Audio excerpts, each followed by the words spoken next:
Hey everyone, welcome to another video.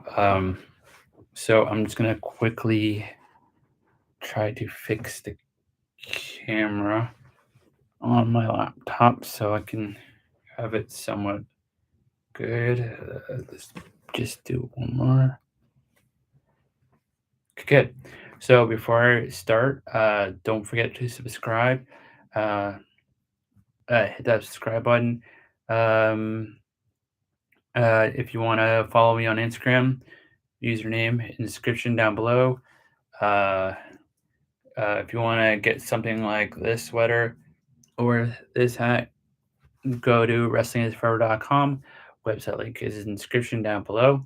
And let's begin. As you can tell by the title above, I will be talking about the movie Morbius, which I just saw not that long ago, like about an hour ago.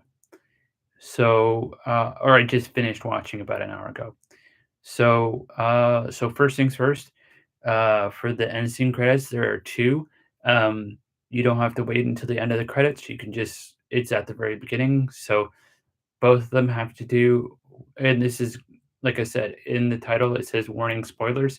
So there are going to be a lot of spoilers. So if you don't want to be spoiled, please stop watching now. If you don't care, then continue on watching. If you've already seen it, then this won't really matter for you unless you didn't watch the end scene credits. So it looks like there's a possibility that certain villains from Tom Holland's universe have switched over to other universes.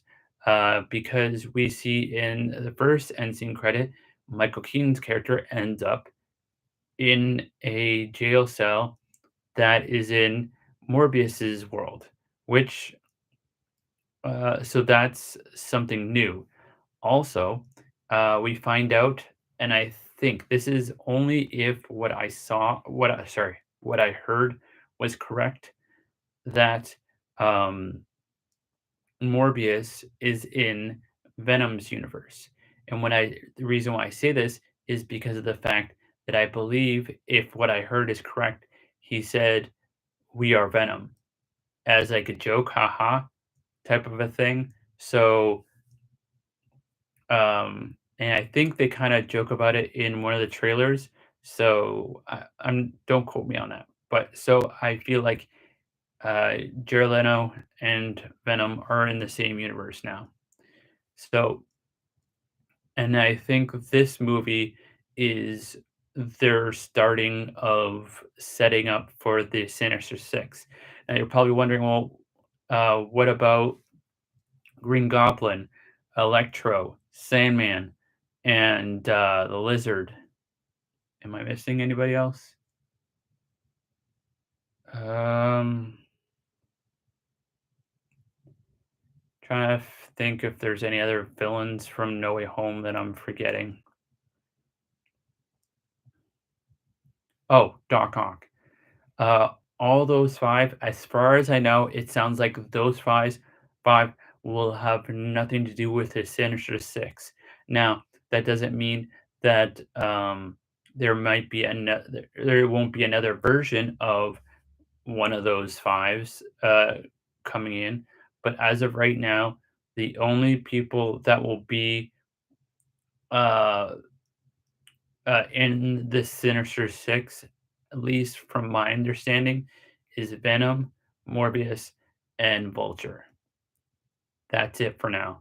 At least that's what they've revealed uh, so far. So, anyways, they do set up for a sequel because at the very end, before the credits and all that stuff, uh, the love interest of Morbius, his character gives a little bit of blood uh, to her, and which she drinks before he takes some of her blood, and she ends up at the near the end of or pretty much at the end of the movie, waking up. So I'm pretty sure she is like Morbius now.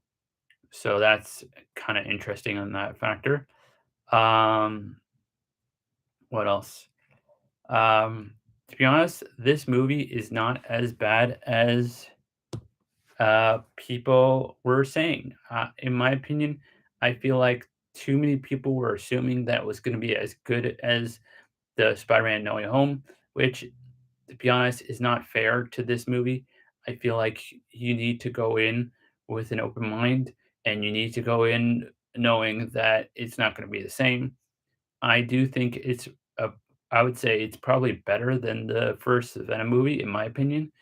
Um, Similar, uh, in the way of storyline, but in my opinion, I do feel like Morbius is better than Venom, at least the first movie. Second movie, no. First movie, yes, for sure. So, um, pretty much, uh, I would say this is a origin movie for Morbius because it shows how he gets his abilities and how he they kind of set up the whole rivalry between someone that was also like him, and how he ended up taking uh, the serum or whatever that that made Morbius the vampire-ish type person, even though he didn't want him to.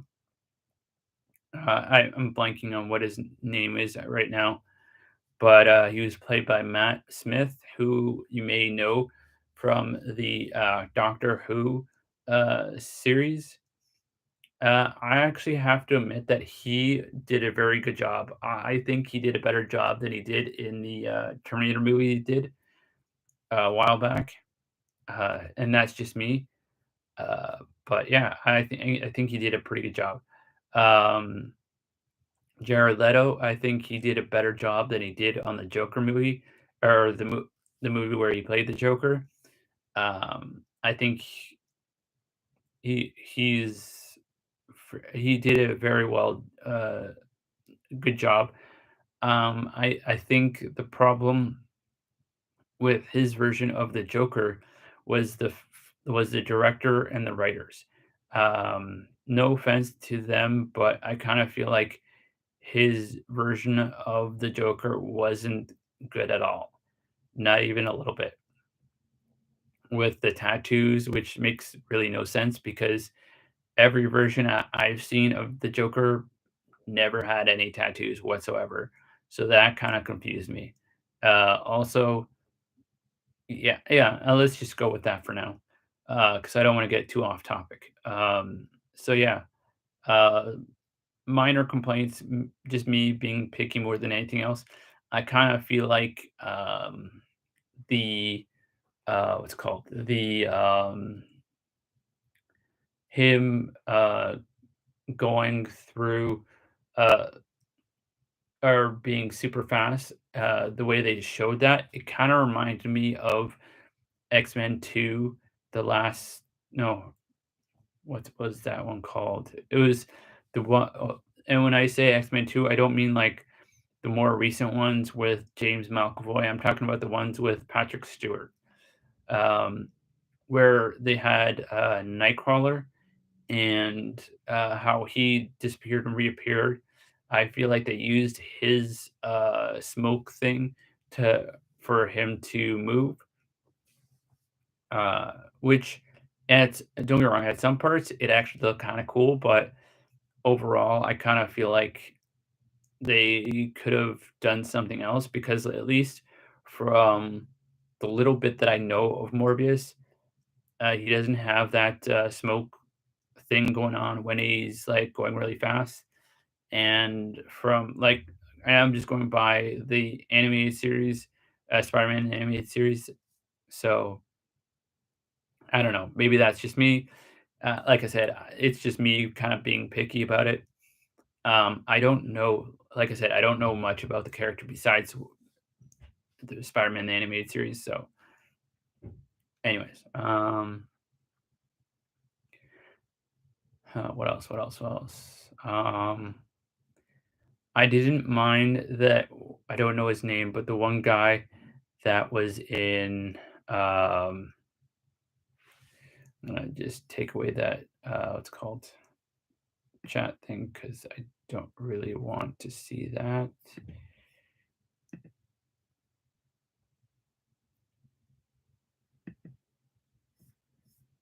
Sorry, I'm trying to get rid of this chat thing because I don't really want to see people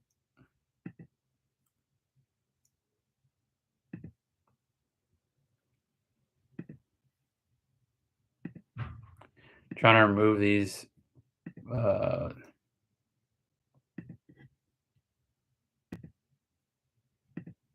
posts because, yeah.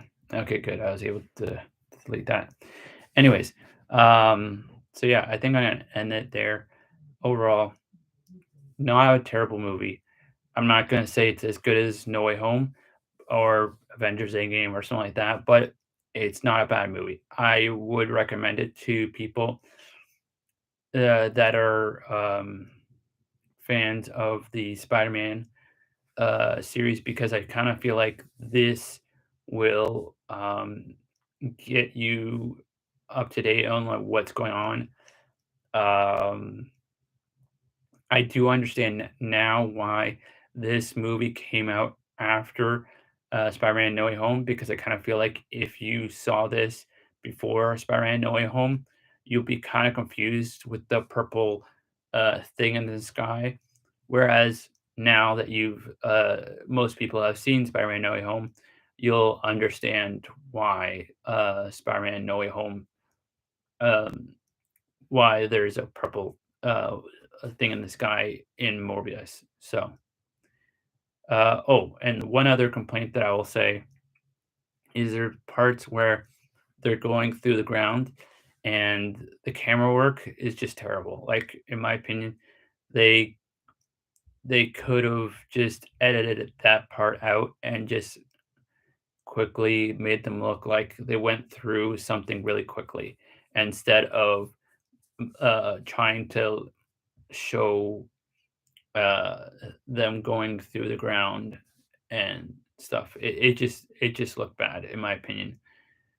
But like I said, that's just me being picky. So, anyways, that's it for me. Like I said at the beginning of this whole video, don't forget to subscribe. If you want to follow me on Instagram, username is in the description down below. Like I said before, don't forget to go to wrestlingisforever.com. Website link is in the description down below. And whenever you watch this, good morning, good afternoon, good evening, good night, and see you whenever I see you. Bye bye.